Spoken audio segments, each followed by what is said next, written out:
Hello प्यारे बच्चों, केम hub में आपका स्वागत है। और मैं आज उसके आगे पार्ट 2 वीडियो लेकर आया हूँ। पार्ट 2 वीडियो केमिस्ट्री का हाइड्रोकार्बन का part 2 video carboxylic acid from carboxylic acid से। कल हम लोग ग्रुप रिडक्शन भी कर लिए थे, आज कार्बोक्सिलिक एसिड से करेंगे, ठीक है ना। कार्बोक्सिलिक एसिड में देखिए क्या क्या होता है, ठीक है ना बच्चों, ध्यान से देखिएगा। सबसे पहले बात है कार्बोक्सिलिक एसिड में क्या क्या होता है, इसके बारे में हम लोग जानेंगे। इसका क्या इलेक्ट्रोलाइसिस होता है, क्या होता है, ठीक। हाँ बच्चों देखो, alkene alkene can be prepared from the carboxylic acid by decarboxylation and the electrolysis. इसमें क्या करेंगे, इलेक्ट्रोलाइसिस कराएंगे, ठीक है ना।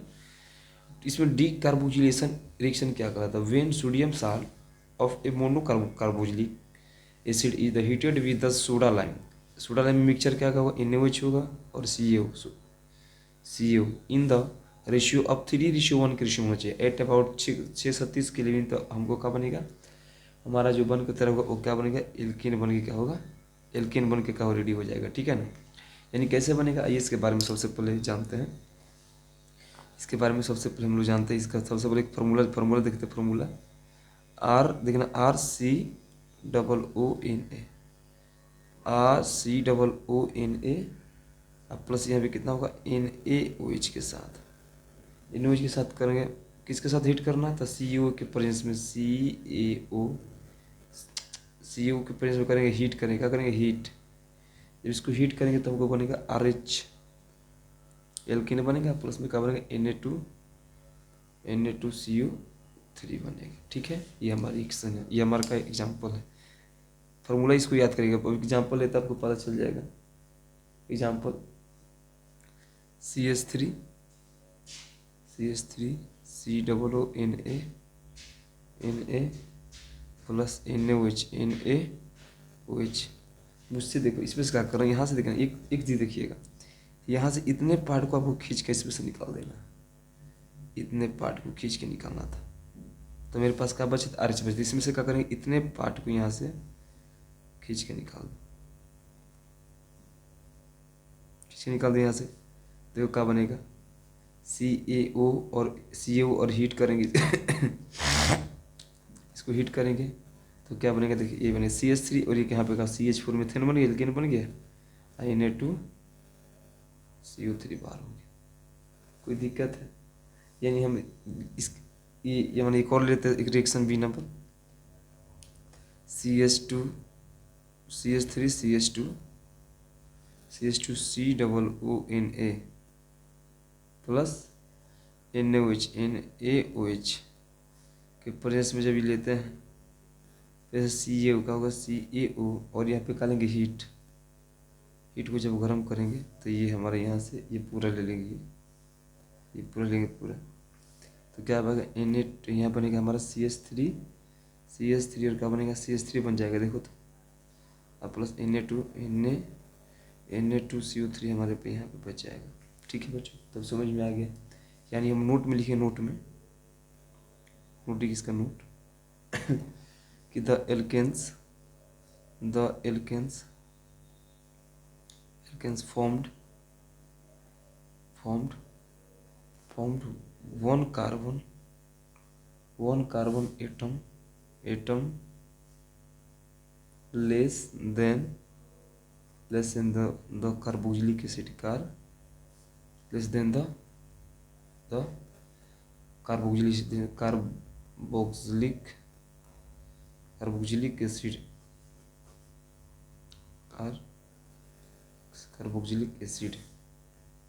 कार्बोक्सिलिक एसिड, ठीक है। यहाँ तक तो आपको बात पूरा समझ में आ गया आपको, ठीक है ना। अब इसमें आता है हमारा दो बातें आता है।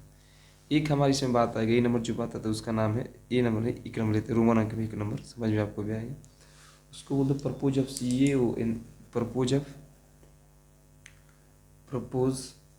Purpose of CaO in soda lime. अब इसको प्रपोज करना है कि इसको ये बनता कैसे। तो इसमें सबसे पहले देखो क्या क्या होता है। इसमें इस बात में हम लिख देते हैं, इसका फिगर भी होता है, फिगर से भी बनता है। ये 10वीं क्लास में है, प्रपोज करने का तरीका सी को कैसे बनाते हैं, लेकिन मैं आपको लिख कर इसमें से दिखा दूंगा, ठीक है ना। इसके लिए आपको टेंशन न ले, लिख कर मैं आपको दिखा दूंगा, ठीक है ना। बस इससे कुछ बातें उसको लिख देते हैं, ठीक है। इसको याद रखना, ठीक है, कैसे प्रपोज किया जाता है, ठीक है बच्चों। प्रपोज करने का तरीका होता है कि CO परमिट ये बच्चे देखते हैं। सबसे पहले purpose of CO in soda lime, इससे हम क्या बनाएंगे CH4 बना लेंगे, CH4 क्योंकि मुझे हल्की नहीं CH4 बना लेंगे, ठीक है ना। सबसे पहले ये पेपर में नहीं आता मतलब आपको मैं दिखा दिया, ठीक है। इसको मतलब इस नोट्स में आप लोग बना कर रखिएगा। ये पेपर में जब देने जाओगे आप लोग तो जे नीट में उसमें आपका काम आएगा, ठीक है। CO permitted the reaction to be the carried out relatively higher temperature, इसको हाई टेम्परेचर देंगे CO को, ये क्या है CO है। So that complete carboxylation in this, तो पूरा कंप्लीट हो जाएगा ये, ठीक है ना। जब sodium hydroxide is the hygroscopic in A nature but CO present in soda lime, जब इसे सोडा लाइम का हाइड्रोस्कोपी में डालेंगे तो देखने यहाँ ये क्या हुआ कि इसमें ये डिलीवरी ट्यूब है, डालेंगे जब हीट करेंगे तो इसके साथ ये जब आएगा, इसके साथ जब बन कहते वाटर से होते ये वाटर है, ये वाटर से होते हुए इसमें से जो गैस निकल उसको क्या बोलेंगे हम लोग मीथेन गैस बोलते हैं, ठीक है बच्चों। समझ में आप लोग को आ रहा होगा कैसे हुआ, देख लो आप लोग, ठीक है। ये यहाँ पे हीट कर रहे हैं, क्या करें ये हीट करें इसको, ठीक है ना। और ये हमारा डिलीवरी ट्यूब है, कौन है डिलीवरी ट्यूब है, ये हमारा कॉपर का ट्यूब है, ठीक है। तो उम्मीद है कि समझ में आप लोग को आ रहा होगा ये, ठीक है ना। अगला बात देख ले, मैंने क्या देखा यहाँ से परपोज ऑफ CO से मैंने क्या बना लिया, मैंने CH4 बना लिया लेबोरेटरी के माध्यम से। इसको लिखेंगे लेबोरेटरी प्रिपरेशन ऑफ मीथेन, इसको लिखेंगे लेबोरेटरी, ठीक है, लेबोरेटरी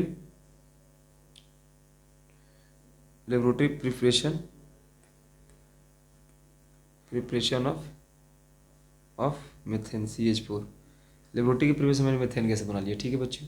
अगला चलते हैं इसका। फर्स्ट नंबर हमारा हो गया, सेकेंड नंबर देखते हैं इसका। आइए बच्चों देखते हैं कोल्बे रिएक्शन, सबसे इंपॉर्टेंट रिएक्शन कोल्बे रिएक्शन में सबसे पहले कोल्बे रिएक्शन में क्या करेंगे कि बोल रहा है कि when an aqua solution of sodium और पोटेशियम साल्ट और carboxylic acid is electrolysed alkane involving at the cathode, सबसे इसका मतलब ये कहाँ बनेगा, कैथोड्स पर बनेगा। एक होता है एनोड और एक क्या होता है कैथोड होता है, एक एनोड होता है और दूसरा क्या होता है कैथोड होता है। अब एनोड और कैथोड को बनाने के लिए देखो क्या करते हैं, सबसे पहले ये मेरे पास क्या होगा 2CH3 COO के लेते हैं, ये हमारा एक्वस है, बोला है ना एक्वस है।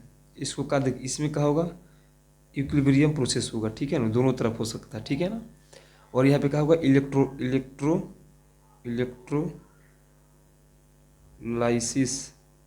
इलेक्ट्रोलाइसिस होगा, इसमें से 2 इलेक्ट्रॉन को रिलीज करेंगे तो क्या होगा 2CH3 COO माइनस का होगा प्लस 2K प्लस हो, प्लस कितना होगा 2K प्लस होगा, ठीक है ना।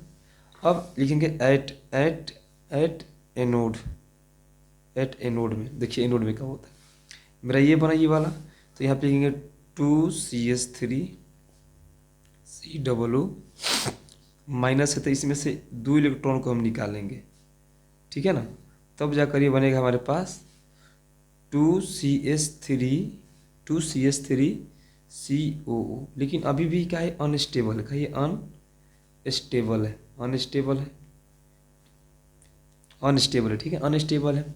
अब इसको बनाने के लिए मुझे क्या करें, इसको उठाएंगे 2CH3 COO को, जब रिएक्शन करेंगे तो क्या बनेगा 2C है ना यहाँ पे, इसमें से कार्बन डाइऑक्साइड को बाहर निकाल बनेगा मेरे पास CH3 अब प्लस बनेगा हमारे पास 2CO2, ये मेरा बनेगा, ठीक है ना। ये हमारा कहाँ बनेगा एनोड पर बनेगा, कहाँ बनेगा एनोड पर बनेगा, ठीक है ना।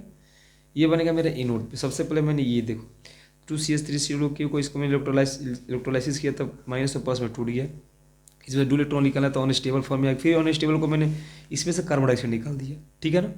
अब क्या होता, अब तो हमारा एनोड वाला बात हो गया, एनोड वाला अब आता एट कैथोड, तो एनोड पे क्या होगा माइनस होता है, कैथोड पे क्या होता है प्लस होता है।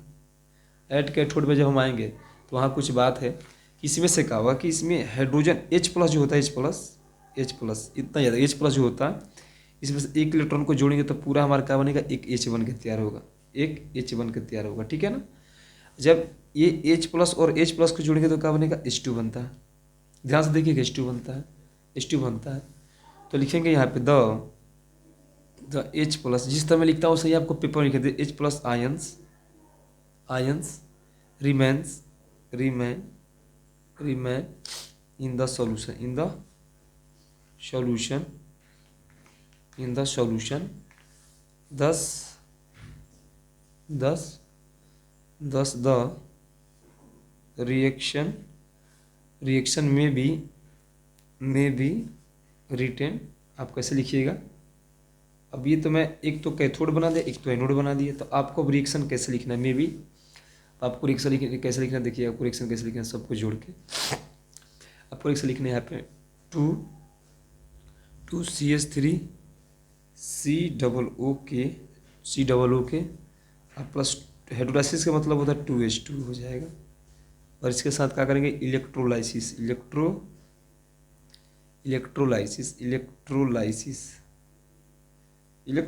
भी यहाँ पे था, इलेक्ट्रोलाइसिस, और यहाँ पे हाइड्रोलाइसिस नहीं, इलेक्ट्रोलाइसिस है, ठीक है ना। इलेक्ट्रोलाइसिस करेंगे यहाँ पे भी, तो क्या बना मेरे पास? CH3 बना था, फिर CH3 बना था, फिर 2CO2 बना था, और इसके साथ जो बनेगा हमारा क्या बनेगा? एक H2 गैस बन जाएगा, और क्या बनेगा? 2KOH। ये हमारा रिएक्शन बनेगा, ये रिएक्शन बनेगा हमारा कोल्बे रिएक्शन, ठीक है। ये हमारा रिएक्शन है कोल्बे रिएक्शन, ठीक है। 2CO3 2K हमारा ये बनेगा। यानी जनरल प्रिपरेशन बोल सकते हैं, इसका एक फार्मूला होता है, इसको लिख लीजिएगा आप लोग। इसका जो फार्मूला होता है, फार्मूला जिसका लिख लीजिए आपका 2RCOO है ना। आप प्लस 2H2 यहाँ पे करिएगा, अब क्रिया करिएगा तो आपको इलेक्ट्रोलाइसिस आपको कराइएगा, तब क्या बनेगा? R 2CO2 प्लस H2 अब प्लस H2 प्लस 2KOH बनेगा। सेम ये मेरा फार्मूला आपको याद कर लीजिए, ज़्यादा कुछ करने की जरूरत आपको नहीं है, वो तो मैं आपको दिखाया था। आप ये फार्मूला याद करो, इसी फार्मूला पर पूरे सवाल बना लोगे, ठीक है। ये फार्मूला आप याद करो पूरे सवाल। जैसे एक सवाल लेता हूँ कोई, ये मतलब ये सवाल है, इसे मतलब सवाल जैसे वैसे आपको मान लेंगे 2C है, यहाँ पे 2CH3 CH2 और COO हो गया प्लस 2H2 हो गया। अब आप इसके साथ अब क्लियर कराओ, अपना रिएक्शन लिख लो, ठीक है ना। बात लगता है पूरा क्लियर है, बात ये कैसे बनेगा, ठीक है। इसका मैकेनिज्म होता है कि मैकेनिज्म आपको नहीं करना, ठीक है ना बच्चों। चलिए अगला मेरे पास ये था, हमारा दूसरा था कुल भी तीसरा हमारे पास था, तीसरा उसका नाम था, तीसरा जो नंबर था तीसरा उसका नाम था reduction of carboxylic acid. Reduction of carboxylic acid, reduction of carboxylic acid. इसके रिडक्शन देखो, कार्बोक्सिलिक रिडक्शन कैसे होता है देखिएगा ध्यान से। आपको कुछ नहीं करना, सीधा से एक काम सोचना आपको, ठीक है। आपको कुछ नहीं करना, छोटा सा काम आपको करना, ठीक है ना। इसमें रिडक्शन में कार्बोक्सिलिक एसिड में छोटा सा काम आपको करना, वो क्या करना है आपको?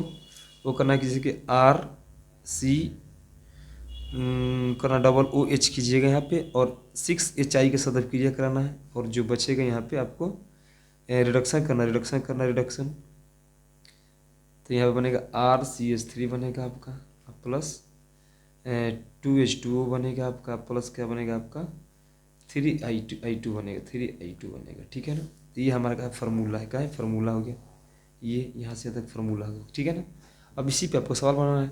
CH3 COOH प्लस 6HI कर लो, HI कर लो, यहाँ पे रिएक्शन कर लो, क्या बनेगा CH3 बन जाएगा, एक CH3 बनेगा, एक का बनेगा 2H2 बनेगा, अब प्लस क्या 3I2 बनेगा। चेक कर लो, पूरा कंप्लीट है हमारा रिडक्शन करने पर। रिडक्शन ए नंबर, बी नंबर आप ले लो, सवाल घर से बनाइएगा। CH3 CH2 एकदम ऐसे ही सवाल आपको पेपर में, कुछ नहीं करना, रिएक्शन इतना ईजी क्या बताऊँ। थोड़ा सा आप लोग अपने थोड़ा सा कॉन्फिडेंस लेकर आइए ना, सब बन जाएगा। रिडक्शन करना इसको, ये हो जाएगा फटाफट में, कुछ नहीं करना आपको, ठीक है बच्चों। यही आपकी बात होता है, ठीक है ना। और यहाँ पे मेरा क्या होगा, ये वाला यहीं से यहाँ पे क्या होगा, समाप्त हो गया, ठीक है ना। और अगला जो मेरे आज स्टार्ट होगा चैप्टर नहीं, अगला जो टॉपिक स्टार्ट हो गया, इसका कुछ फिजिकल प्रॉपर्टी भी होता है, फिजिकल प्रॉपर्टी और केमिकल प्रॉपर्टी, ठीक है बच्चों। तो इसका फिजिकल प्रॉपर्टी और केमिकल प्रॉपर्टी लिखेंगे यहाँ पे। Physical property of alkane, physical property of लिखिएगा, physical property properties of alkane. अभी एल्केन ही बना रहे थे तो फिजिकल प्रॉपर्टी ऑफ एल्केन, तो इसका फिजिकल प्रॉपर्टी पढ़ेंगे, ठीक है। फिजिकल प्रॉपर्टी ऑफ एल्केन्स में क्या क्या होता है, सबसे पहले नेचर। तो नेचर में देखेंगे, नेचर में जो इसका जो नेचर होता है नेचर, तो नेचर में जो हम देखें तो नेचर में क्या करेंगे, इसका सबसे पहले नेचर क्या क्या होता है। तो नेचर में पहले इसको देखेंगे तो ये होगा सबसे पहले क्या होता है बेटा, ये नॉन पोलर होता है। क्या होता है, नॉन पोलर होता है। क्या होता है, नॉन पोलर होता है। और इसमें कार्बन कार्बन के बीच जो होता है इसको क्या बोलते हैं, कोवेलेंट बॉन्ड होता है, कोवेलेंट बॉन्ड होता है, ठीक है। कार्बन कार्बन के बीच कैसा बॉन्ड, कोवेलेंट बॉन्ड होता है। क्या होता है, कोवेलेंट बॉन्ड होता है, ठीक है ना। कार्बन कार्बन के बीच कौन सा बॉन्ड होता है, कोवेलेंट बॉन्ड होता है। और ये किस किस प्रकार का होता है, नॉन पोलर होता है, ठीक है बच्चों। और ये जो होता है बेटा, इसमें ये ज़्यादा से ज़्यादा क्या, इसमें क्या होता है, इलेक्ट्रोलाइसिस होता है, इलेक्ट्रोलाइसिस होता है। क्या होता है, इलेक्ट्रोलाइसिस होता है। तो कोवेलेंट बॉन्ड देखिए इलेक्ट्रोलाइसिस होता है। क्या होता है, इसमें इलेक्ट्रोलाइसिस होता है, ठीक है ना। और इसका जो डिप्रेशन इंक्रीजिंग और डिक्रीजिंग जो मॉडल होता है, ये बॉइलिंग और मेल्टिंग पॉइंट पर निर्भर करता है, ठीक है ना। तो इसका बॉइलिंग पॉइंट सबसे क्या होता है, हाई होता है, हाई होता है। क्या होता है, हाई होता है, इंक्रीज करता है। क्या करता है, इंक्रीज करता है, इंक्रीज करता है। कब इंक्रीज करेगा, जब इसमें टेम्परेचर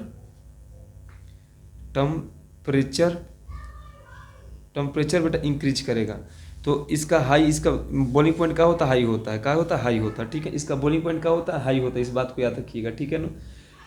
उसके बाद मेरे पास क्या आता है इसमें कि, और एक बात याद है, बॉइलिंग पॉइंट में क्या होता है कि कार्बन की जो ब्रांच चेन कंपाउंड है वो lower boiling point is the corresponding state होता है।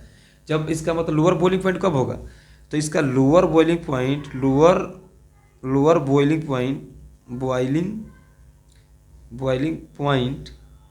पॉइंट पता है कब होगा, जब इसके कार्बन के चैन में कोई मतलब ब्रांच निकल जाए, तब इसका क्या होगा, लोअर बॉइलिंग पॉइंट होता है। क्या होता है, लोअर बॉइलिंग पॉइंट होता है। उसके बाद क्या है मेरे पास, उसके बाद है मेरे पास मेल्टिंग पॉइंट क्या होता है, इसके बारे में। मेल्टिंग पॉइंट होता है कि कार्बन की संख्या जितना कम होता है, यानी कार्बन मतलब जितना कम होगा। अब मान के चलिए C2 हो गया, तो इसका मेल्टिंग पॉइंट ज़्यादा होगा C4 से। तो कार्बन की संख्या जितनी कम होगा उसका मेल्टिंग पॉइंट उतना ही क्या होगा, कम होता है। सॉरी, क्या होता है, कम होता है। क्या होता है, कम होता है, ठीक है। यहाँ पे C1 दे दें, यहाँ पे C10 दे दें, तो इसका क्या होगा, ज़्यादा होगा। जिसका मतलब जिसमें कार्बन की संख्या का हो ज़्यादा हो, वो मेल्टिंग पॉइंट उसमें क्या होता है, ज़्यादा होता है, ठीक है ना। C3 हो और ये क्या हो, C100 हो, तो इसका मतलब इसका मेल्टिंग पॉइंट क्या ज़्यादा, क्योंकि जिसमें कार्बन की संख्या ज़्यादा उसका मेल्टिंग पॉइंट क्या होता है बेटा, ज़्यादा होता है। क्लियर बात है, क्लियर बात है यहाँ तक, कोई दिक्कत यहाँ तक। चलिए अगला क्या है मेरा, सोलुबिलिटी का मतलब होता है कि ये किस चीज़ में तुरंत मिल जाता है। एक तो ये होता है, अब मान सोलुबिलिटी करने के लिए ये तो नॉन पोलर होता है, तो इसको सबसे पहले मुझे पोलर बनाना पड़ेगा, पोलर। अब पोलर बनाने के लिए तब जाकर ये क्या होगा, ये जब इसको पोलर बनाएंगे तो इसमें क्या हो जाएगा, सिमेट्रिकल स्ट्रक्चर होना चाहिए, सिमेट्रिकल स्ट्रक्चर होना चाहिए इसमें सिमेट्रिकल स्ट्रक्चर होगा तब जाकर का सोलिबिलिटी होगा, सिमेट्रिकल स्ट्रक्चर होना चाहिए इसमें, ठीक है ना। और ये क्या होता है, ये वाटर में क्या होता है, वाटर में क्या इनसॉल्युबल होता है, इनसॉल्युबल होता है। वाटर में क्या होता है, इनसॉल्युबल होता है। इस बात को याद रखिए, क्या होता है, इनसॉल्युबल होता है। वाटर में ये मिक्स नहीं होता है, ठीक है ना। ये होता है, ये पेट्रोल इसमें जिससे सोलिबिलिटी पेट्रोल में हो जाएगा, पेट्रोल हो गया, पेट्रोल, ऑयल, जितना भी ऑयल वाला हो, गैसेज हो गया, उसमें क्या होता है, सोलिबिलिटी हो जाता है ये, ठीक है ना।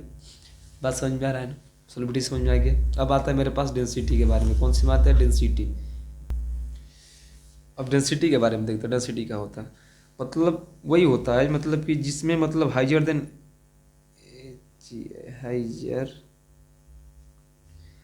मतलब हाइजर इसमें क्या होता है, कार्बन होता है। हाइजर कार्बन जिसमें होता है, जिसमें ज़्यादा कार्बन होता है। मान लो C10 हो गया, तो जिसका मतलब मेल्टिंग पॉइंट ज़्यादा होता है उसका डेंसिटी भी क्या होता है, ज़्यादा होता है। यानी कि जिसका लिख सकते हैं मेल्टिंग पॉइंट जब बढ़ेगा इसका डेंसिटी भी क्या होगा, इसका डेंसिटी बढ़ेगा, ठीक है ना। तो इस बात से आप स्टार्ट रखिएगा, इसका मेल्टिंग पॉइंट बढ़ेगा उसका डेंसिटी भी क्या होगा, बढ़ेगा, ठीक है बच्चों। तो आपने नेचर देख लिया, फिर nature, boiling point, melting point, solubility, density, आपने सब कुछ देख लिया इसका, ठीक है बच्चों। ठीक है, अगला अगला आते हैं बेटा फिजिकल तो हो गया मेरे पास। अब आएगा मेरे पास chemical property of, chemical property लिखेंगे यहाँ पे। अगला chemical property of alkanes.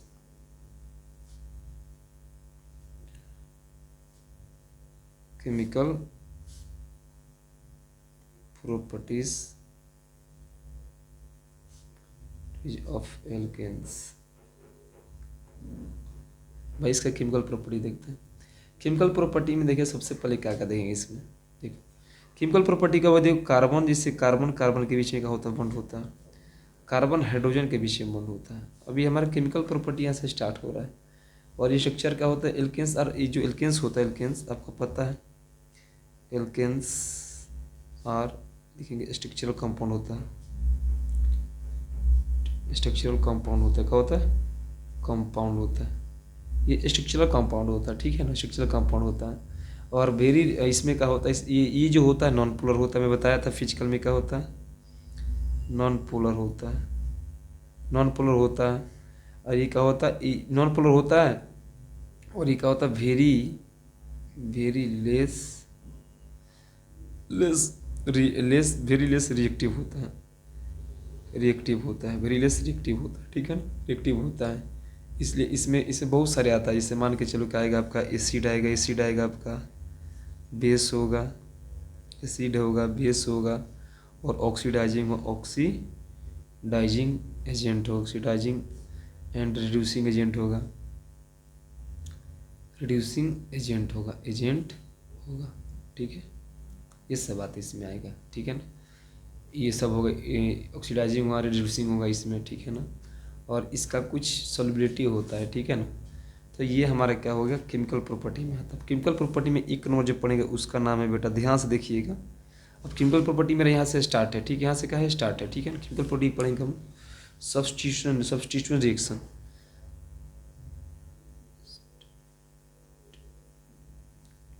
Substitution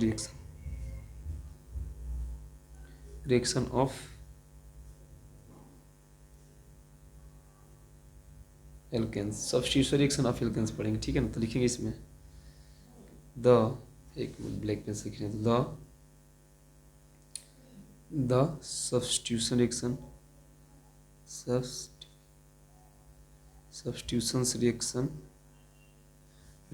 are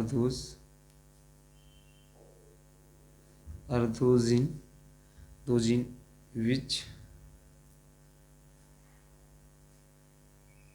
an atom or group of a atom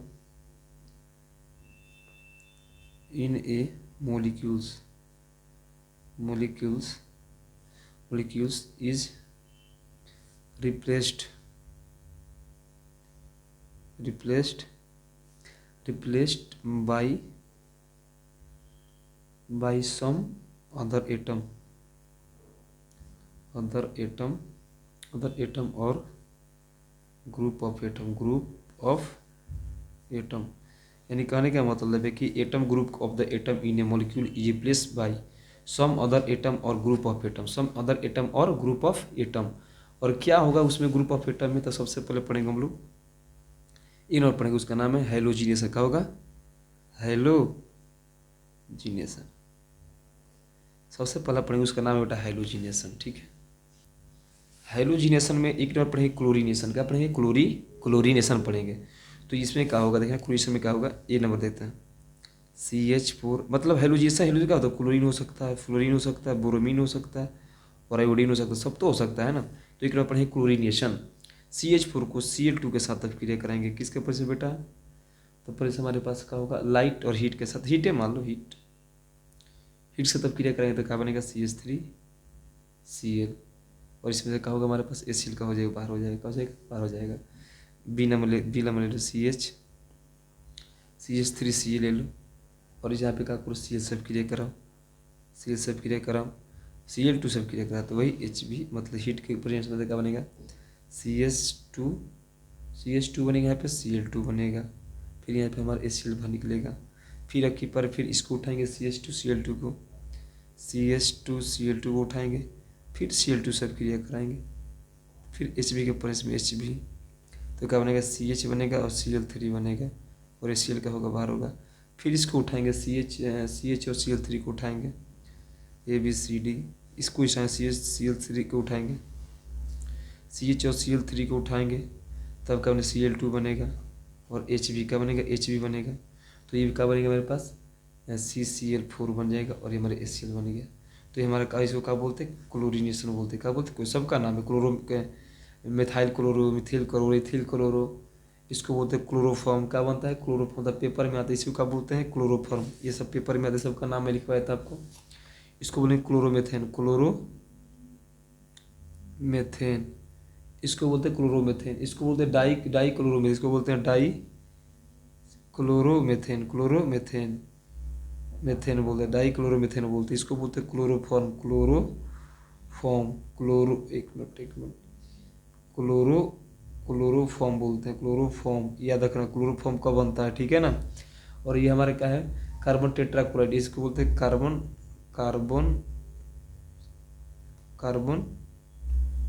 tetrachloride, इसको बोलते हैं कार्बन टेट्राक्लोराइड बनता है। ठीक है बच्चों, देख रहे हैं कैसे हुआ ये क्लोरीनेशन हो, हेलोजेशन का पार्ट चल रहा है। हेलोजेशन में सब्स्टिट्यूशन रिएक्शन में हेलोजेशन में क्लोरीनेशन पढ़ रहे हैं, ठीक है। दूसरा है ब्रोमिनेशन। तो ब्रोमिनेशन में क्या होता है अकर सिमिलर बट लेस रेपिडिटी होता है, ठीक है ना। लिखना इसके बारे में अकर के बाद इसमें होता है अकर सिमिलर होता है, सिमिलर अकर सिमिलर बट लिखना लेस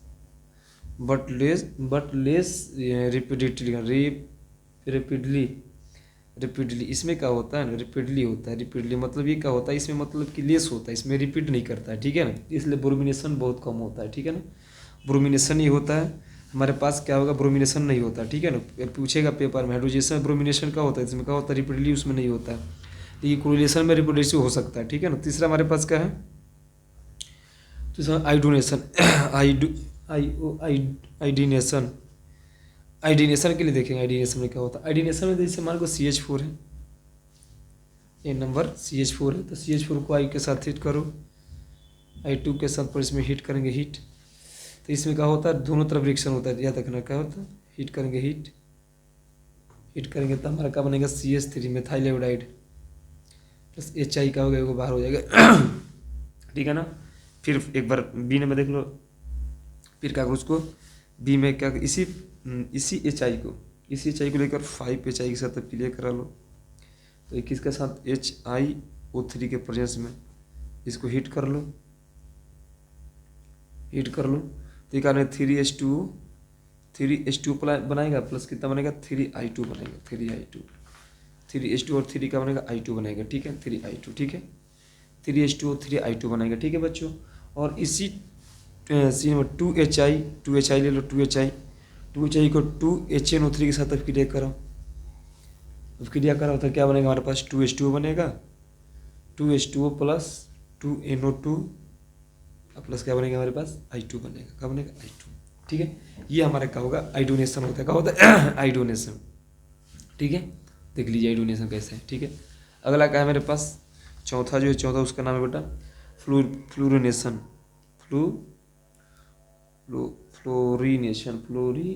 होता है, फ्लोरीन के साथ अभिक्रिया, तब फ्लोरीनेशन के साथ अभिक्रिया इसमें मतलब इसमें क्या होता है कि अल्टरनेटिव एल्काइल आर नॉट मतलब प्रिपेयर बाय हीटिंग सब स्टेबल कोरिलेशन विद एस मतलब इसके साथ जब क्रिया होता ही नहीं, मतलब पेपर में तो आता नहीं है लेकिन इसके साथ मैं लिख देता हूँ SF3 होगा जब बनेगा तो इसके साथ होगा वो क्या होगा मेरे पास SbF3 लिख लेना, बस डेट ले लोगी क्या क्या बनेगा ये, ठीक है ना। Hg2F3 इतना रिएक्शन पेपर में नहीं आता है, ठीक है ना। F2 हो गया, उसके बाद क्या होगा फॉर मतलब एग्जाम्पल में हमारा ये हो गया, ठीक है ना, ठीक है। और ये अल्टरनेटिवली होता है, ये अल्टरनेट होता है, क्या होता है अल्टरनेट होता है। एक बार देख लेते हैं 2CH3 में लिया, यहाँ पे 2CH3 लिया, CH2 लिया और यहाँ पे क्या लिया Cl, ठीक है। और इसको क्या करेंगे हम किसी एक इसमें से कोई एक उठाएंगे, कोई ले लो, इसमें से कौन उठाऊँ Hg2F इसके साथ अब क्लियर कर लो, क्या बनेगा 2CH3 2CH3 बनेगा, 2H3CH2 और यहाँ पे क्या बनेगा, F बनेगा, अब प्लस क्या बनेगा हमारे पास, Hg2Cl2 बनेगा। यानी ये जो हमारा बन को जो तैयार है उसका बोलते हैं फ्लोरोमीथेन, फ्लोरोमीथेन। ठीक है, इतना, इससे ज़्यादा क्रिया इसमें नहीं होता, इतना काफ़ी है इसमें क्रिया। ठीक है, यानी एक बार लिखेंगे द रिएक्शन इज, इसी रिएक्शन को बोलते हैं, इस रिएक्शन को क्या बोलते हैं, लिखेंगे द रिएक्शन इज कॉल्ड, इसको बोलते हैं स्वार्ज रिएक्शन। क्या बोलते हैं, SW, इसका स्पेलिंग ध्यान से लिखिएगा, SWARZ, स्वार्ज रिएक्शन बोलते हैं इसको क्या बोलते हैं, स्वार्ज रिएक्शन बोलते हैं, क्या बोलते हैं, स्वार्ज रिएक्शन बोलते हैं, इसको बोलते हैं स्वार्ज रिएक्शन बोलते हैं। इस बात को याद रखना, स्वार्ज रिएक्शन। ठीक है, स्वार्ज रिएक्शन बोलते हैं, स्वार्ज रिएक्शन बोलते हैं इसको याद है। किसी के साथ अब क्रिया, इसके तीनों के साथ अब क्रिया बनाओगे तो स्वार्ज रिएक्शन होता है। ये ले लो, इसके साथ अब क्रिया करके बना दो, हमारा क्या बनेगा, स्वार्ज रिएक्शन बनेगा। क्या बनेगा, स्वार्ज रिएक्शन। द रिएक्टिविटी ऑफ लिखेंगे द रिएक्टिविटी हेलोजिनेशन, लिखेंगे हेलोजिनेशन का हम लोग क्या करेंगे, रिएक्टिविटी देंगे, हेलोजिनेशन का रिएक्टिविटी देंगे। क्या क्या होता है रिएक्टिविटी इसका, तो सबसे पहले क्या होगा, फ्लोरीन होता है, उसके बाद क्या होता है आपका, क्लोरीन होता है, उसके बाद क्या होता है, ब्रोमीन होता है, उसके बाद क्या होता है, आयोडीन होता है। क्या होता है, आयोडीन होता है। ये इसका क्या होता है, रिएक्टिविटी होता है। क्या होता है, रिएक्टिविटी होता है। और इसमें 1 डिग्री देखो, सबसे पहले क्या होता है 3 डिग्री होता है, उसके बाद क्या होगा आपका 2 डिग्री, उसके बाद क्या होता है 1 डिग्री होता है। रिप्लेसमेंट ऑफ हाइड्रोजन के लिए हिसाब से ये हमारा बनता है। ठीक है ना, तो लगता है, उम्मीद है कि बेटा आपको ये पूरा समझ में आएगा। और इसका कुछ हम चलते मैकेनिज्म लेकर चलते, मैकेनिज्म। ठीक है ना, तो मैकेनिज्म के लिए हम लोग नेक्स्ट क्लास में करेंगे मैकेनिज्म, हेलोजिनेशन ऑफ मैकेनिज्म। यहाँ से मैं लिखता हूँ आपको, halogenation of mechanism, halogenation of mechanism जो करेंगे हम लोग नेक्स्ट क्लास में करेंगे। ठीक है ना, नेक्स्ट क्लास में करेंगे बेटा। और ये मैकेनिज्म बेटा बहुत अच्छा मैकेनिज्म है, ये मैकेनिज्म नेक्स्ट क्लास में करेंगे। यानी आप लोग जितना अब तक समझ में आया है, तो आप लोग प्लीज़ लाइक और सब्सक्राइब करो और चैनल को थोड़ा शेयर करें। ओके बच्चों, बाय बाय।